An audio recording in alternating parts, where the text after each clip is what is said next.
Yang diharamkan itu ada 6. Yang pertama itu adalah sholat. Kalau seorang itu dalam keadaan haid, hukumnya haram sholat. Nah, sehingga apa? Kalau ternyata dia haid, tapi dianggap itu ada istihadah, padahal itu haid. Nah, maka kalau dia tahu, maka hukumnya haram. Kalau dia nggak tahu tapi nggak belajar, juga sama hukumnya haram gitu. Jadi harus dilandasi dengan pengetahuan. Nah, pengetahuan itu didapatkan bukan secara otodidak, karena ini terkait dengan aturan. Aturan Allah itu sesuai dengan kehendaknya, bukan sesuai dengan kehendak kita. Sudah ada aturannya. Nah, kemudian sholat apa saja? Sholat apa saja? Mau sholat fardu, mau sholat sunnah, sholat sujud syukur, sholat sujud tilawah, itu sholat itu namanya itu. Nah, karena apa? Nggak ada sujud tanpa sholat, semua harus sholat.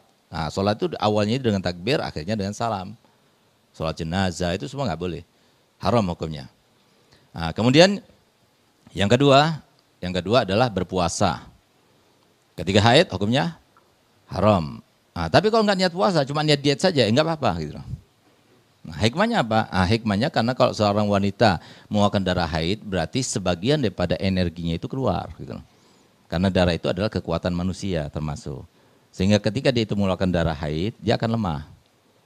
Nah, badannya itu akan lemah. Sehingga kalau dia ditambah lagi berpuasa, itu akan membahayakan dirinya. Itu diantara hikmah yang Allah berikan di dalam tasyriknya, dalam syariatnya ini. Nah, kemudian sehingga ketika berpuasa itu maka haram hukumnya. Ketika bulan puasa kita haid, haram hukumnya. Walaupun tinggal sedikit, haram, harus dibatalkan. Nah, kecuali kalau semua dia niat diet, ya silahkan gitu kan, niat diet. Tapi nggak boleh niat puasa, nggak boleh. Jadi harus dia itu ketika hari-hari puasanya itu dia makan atau minum, pokoknya jangan dipertahankan gitu, untuk tidak makan, tidak minum gitu. Kemudian di antara diharamkan adalah menyentuh Al-Quran atau membawanya, begitu pula membacanya. Saya menyentuh Al-Quran, yang keempat membawanya atau membacanya. Itu hukumnya haram. Kalau dengan maksud tujuan membaca Al-Quran. Kalau dengan maksud membawa Al-Quran. Kenapa? Karena kadang-kadang Al-Quran itu ada di tas kita. Ya kan? Nah, kalau seumpama kita itu maksud membawa tas itu membawa Al-Quran, haram hukumnya. Kalau membawa sama-sama, kalau maksudnya membawa sama-sama Al-Quran sama tasnya, sama barang yang lainnya, haram hukumnya menurut yang muktamad. Gitu. Nah, ada pula yang mengatakan tidak kalau bersamaan. Nah, tapi yang muktamad haram. Nah, terus gimana niatnya? Harus jangan niat bawa Al-Quran. Kalau ada di koper itu ada Al-Qurannya, tapi niat bawa barang saja. Nah, terus kemudian kalau kita membaca Al-Quran tapi sekaligus zikir, gimana hukumnya? Nah, itu nggak apa-apa, tapi jangan maksud membaca Al-Quran. Atau membaca Al-Quran sekaligus zikir, nggak boleh. Jadi niat membaca Al-Quran harus dihindarkan. Jadi misalnya apa? Kita mau naik mobil, kita baca Bismillahirrahmanirrahim. Mau minum, mau makan, Bismillahirrahmanirrahim kan termasuk Al-Quran. Kalau dia niat membaca zikir, karena itu disunahkan oleh Nabi SAW dan dihimbaunya, maka hukumnya tidak apa-apa. Tapi kalau niatnya membaca Al-Quran, innahu min Sulaiman wa innahu bismillahirrahmanirrahim, hukumnya haram. Baca alif lam mim, dia lagi haid, haram hukumnya. Nah, itu.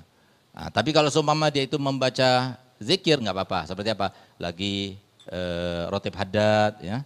Nah, walaupun Fatihahnya karena wirid ya, setiap hari dia baca nggak apa-apa. Nah, dimaafkan itu, diperbolehkan. Atau kita niat waktu mau naik kendaraan, subhanalladzi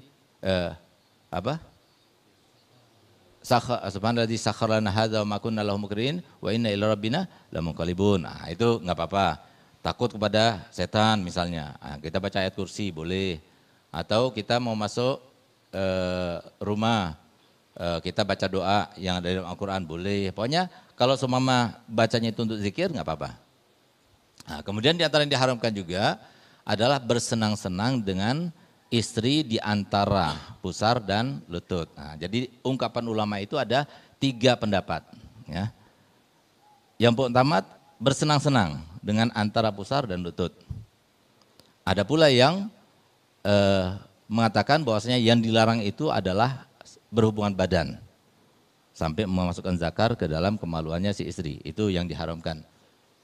Ada pula yang bersentuhan. Mengungkapkan cara bersentuhan dengan yang ada di antara pusar dan lutut itu hukumnya haram. Bersenang-senang haram. Ada yang mengatakan mengungkapkan bersenang-senang walaupun lihat aja haram berarti bagi ulama yang mengatakan demikian. Nah, bagi yang mengatakan bersentuhan berarti kalau nyentuh baru haram. Kalau masih ada alas nggak apa-apa. Tapi kalau tanpa ada kain, nah itu hukumnya haram. Nah, tapi menurut Imam Nawawi boleh kita melakukan apa saja. Tapi yang penting jangan sampai berhubungan badan dengan memasukkan zakar kita ke dalam kemaluannya. Nah, itu yang diharamkan menurut Imam Nawawi.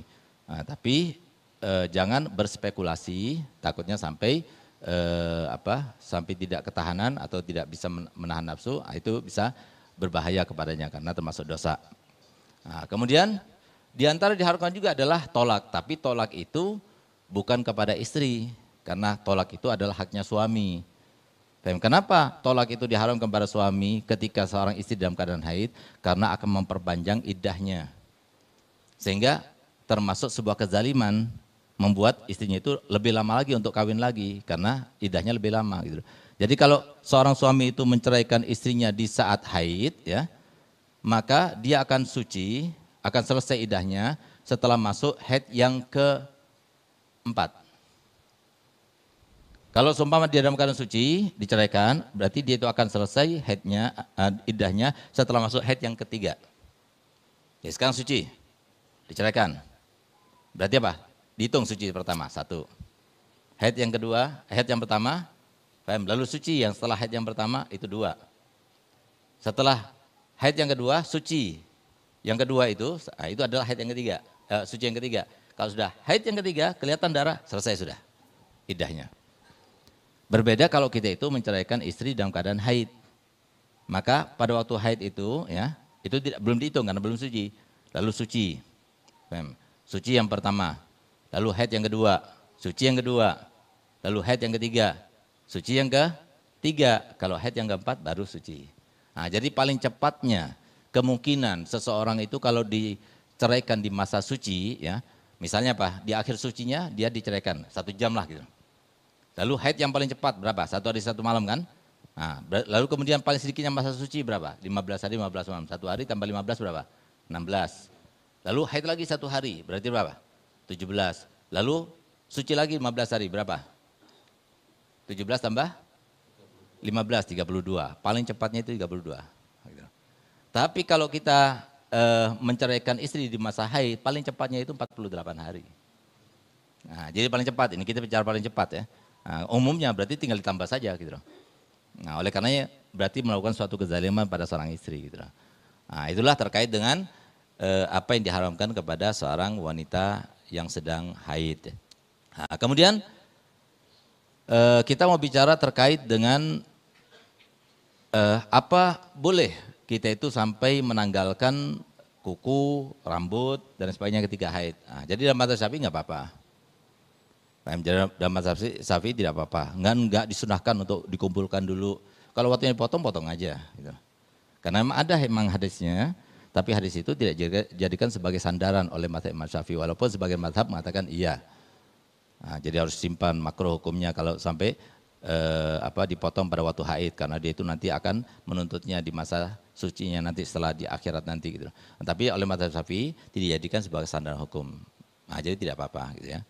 Nah, jadi itulah terkait dengan haid dan problematikanya. Lebih lengkapnya silahkan dipelajari di kitab saya. Ini kitab yang pertama saya karang ketika umur 17 tahun. Nah, dan ini problematika haid dan permasalahan wanita semuanya ada di sini. Gitu.